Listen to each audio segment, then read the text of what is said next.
this is Thenarinak with episode thoughts for Uta no Prince-sama, Maji Love, 1000%. This is, of course, for the first episode. I'm just starting this series up, and so far I'm actually rather loving it, and partly because it is ridiculous. I mean, the whole story and setup and everything, it is just this kind of strange level of ridiculousness, but it just kind of takes it and just runs completely with it, and I think that's what makes it so much fun to watch. The fact that, you know, it doesn't seem to be hiding in shame or anything with how over-the-top things are. It just embraces it, which I'm just loving. And especially because I am a fan of Japanese idols, so some of that, like, ridiculousness and over-the-topness and cheese factor, it's like, yeah. I know exactly where that's getting pulled from. It's definitely, like, Japanese idols kind of turned up to 11, or at least male Japanese idols. And, like I said, so far with this episode, having lots of fun. Basically, the setup is that there's this special school, Saotome Academy, I believe that's the name, but basically the school, it is for idols, or people who want to become idols, and those who wish to become, like, songwriters and composers. Our main character of this, Nanami Haruka, she wants to become a composer or songwriter. And so thus she's applied for the school, she was able to get in, and this kind of starts the story. While she's there, she runs into 6 guys who, you know, are going to be important characters because they're drawn more important. And also, we get little introductions, some of them a little longer than others, but despite all that, one of the things I really appreciated was the fact that, even though I'm terrible at faces and names, so these really kind of short introductions, they weren't so great for me to remember who is who, I guess, with names and faces, but I do know at least, like, personality traits, or have something about them that I can distinguish each one from. They all have very distinctive personalities from the little bits we've seen of them, and I really appreciate that, especially if, you know, they're going to go ahead and go that route of introducing pretty much everyone really early, really quickly. And despite that, I also like the fact that we actually got to get a little bit of more information about Haruka and kind of her goals and everything. I mean, she's not here for the guys. She actually has a greater goal, and that's, you know, to be a songwriter, because she was so impressed with an idol named Hayato that she wanted to write songs for him to sing, because, you know, listening to one of his songs really helped her out when, you know, she was in distress. So, you know, she pretty much wants to be able to be the kind of person who can write a song like that.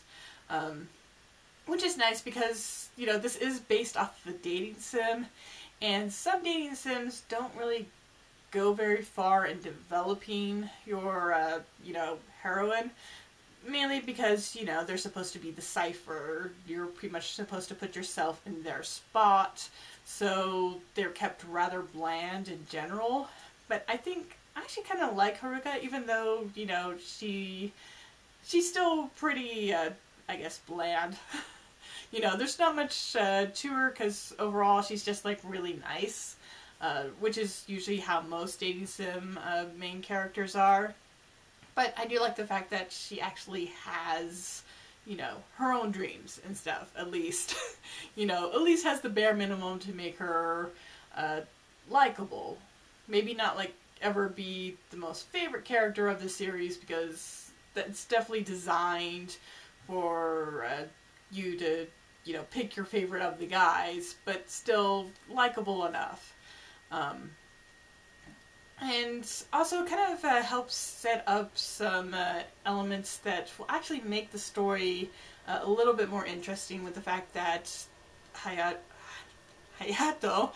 the idol that she admires so much, even though, you know, when he debuted, he seemed to have a more, like, serious idol aura around him. These days, he's like a comedic idol. So it'll be interesting to learn what exactly has happened to reflect that change. Especially since one nice thing about Haruka is the fact that with her past, she grew up in the countryside with her grandmother and thus didn't have TV or anything. So she's coming into all of this without a lot of knowledge. So it's a very convenient way for the audience to learn about all these things through her. And it actually, that way, it seems a little less forced than in other series where you just get these great info dumps just for the sake of an info dump. With this, it just kind of makes sense that when Haruka runs into something she doesn't know or understand, you know, she can just ask about it because, you know, she's just not going to know, being somewhat sheltered. And also the headmaster of this place, or I guess they called him principal. I think he was called principal, but whatever. Apparently he's like one of those great